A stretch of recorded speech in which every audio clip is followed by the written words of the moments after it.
यहाँहरु सम्पूर्णलाई नमस्कार। म फेरि पनि उपस्थित भइसकेको छु अर्को एउटा नयाँ भिडियो लिएर। र आजको भिडियोमा म तपाईलाई लोकसेवाले विगतका परीक्षाहरूमा सोधिएका 40 वटा महत्त्वपूर्ण सामान्य ज्ञान सम्बन्धी प्रश्नहरूको सेट लिएर उपस्थित भइसकेको छु।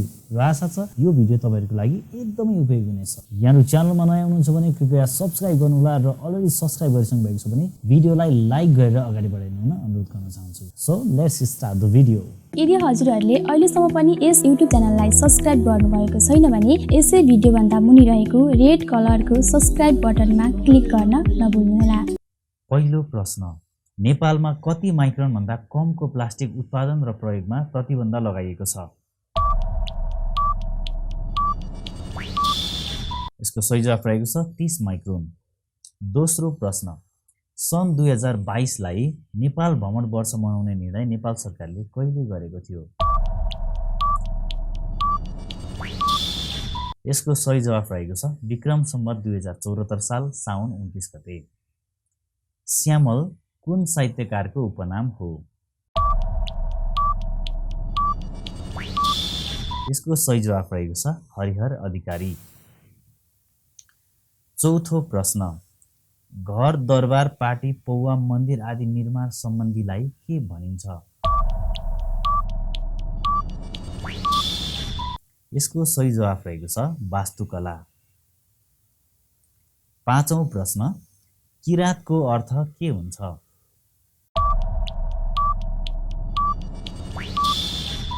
यसको सही जवाफ रहेको छ पूर्वको मान्छे। छैठौं प्रश्न, नेपालको पहिलो दैनिक पत्रिका कुन रहेको छ? यसको सही जवाफ रहेको छ आवाज। सातौं प्रश्न, गौतम बुद्धको जन्म कहिले भएको थियो? यसको सही जवाफ रहेको छ ईसापूर्व 563। आठौं प्रश्न, कर्नर किक भन्ने शब्द कुन खेलमा प्रयोग हुन्छ? यसको सही जवाफ रहेको छ फुटबल। नौौं प्रश्न, G2G को अवधारणा केसँग सम्बन्धित रहेको छ? यसको सही जवाफ रहेको छ वैदेशिक रोजगारी। 10औं प्रश्न, सन् 2018 को 21औं विश्वकप उपाधि कसले जितेको थियो? यसको सही जवाफ रहेको छ फ्रान्स। 11औं प्रश्न, बिहानको तारा भनेर कुन ग्रहलाई चिनिन्छ? यसको सही जवाफ रहेको छ शुक्र ग्रह। 12औं प्रश्न, विश्वको सबैभन्दा लामो नदी कुन हो? यसको सही जवाफ रहेको छ लामबाट।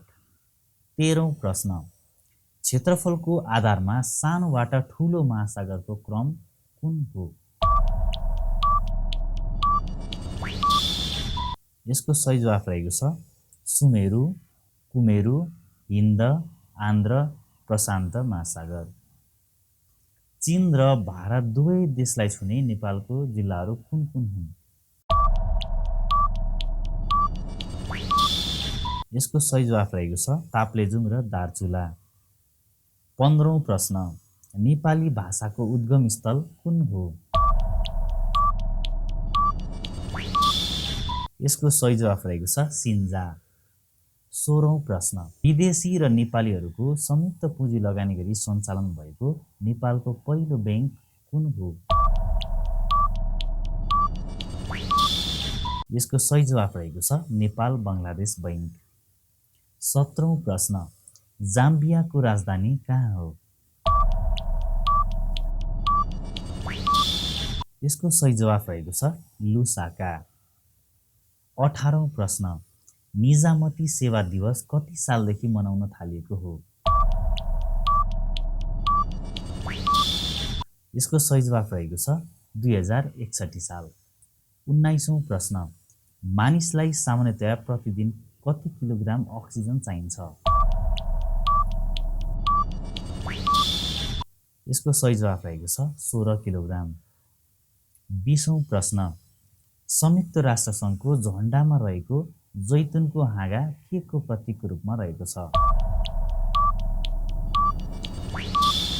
यसको सही जवाफ रहेको छ शान्तिको प्रतीक। 21औं प्रश्न, सौर्य प्रणालीमा सबैभन्दा सानो आकारको ग्रह कुन हो? यसको सही जवाफ रहेको छ बुध ग्रह। 22औं प्रश्न, घोडताब्रे जडीबुटीको वैज्ञानिक नाम के हो?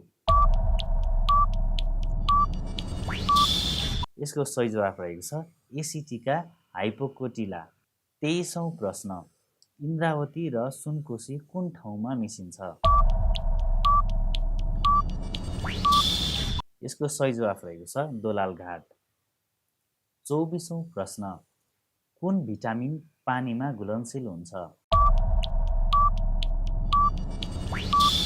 यसको सही जवाफ रहेको छ भिटामिन बी र सी। 25औं प्रश्न, युरोपेली युनियनको मुद्रा प्रयोग नगर्ने देश कुन हो?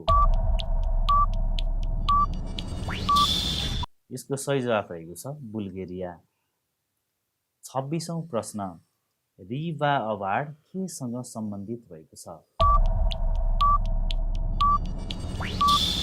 यसको सही जवाफ रहेको छ इन्जिनियरिङ। 27औं प्रश्न, हेमगङ्गा कुन नदीको पौराणिक नाम हो? यसको सही जवाफ रहेको छ लिखु। 28औं प्रश्न, नेपालमा एउटै नामले दुईतिर बग्ने नदी कुन हो? यसको सही जवाफ रहेको छ राप्ती। 29औं प्रश्न, विष्णुको खड्गलाई के भनिन्छ?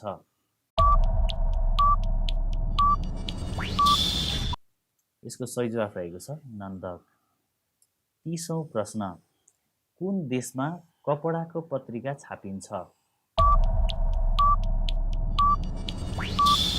यसको सही जवाफ रहेको छ स्पेन। 31औं प्रश्न, कुन जीवले आकाशमा हेर्न सक्दैन? यसको सही जवाफ रहेको छ सुँगुर। 32औं प्रश्न, नेपालको पहिलो महिला मन्त्री को हुन्?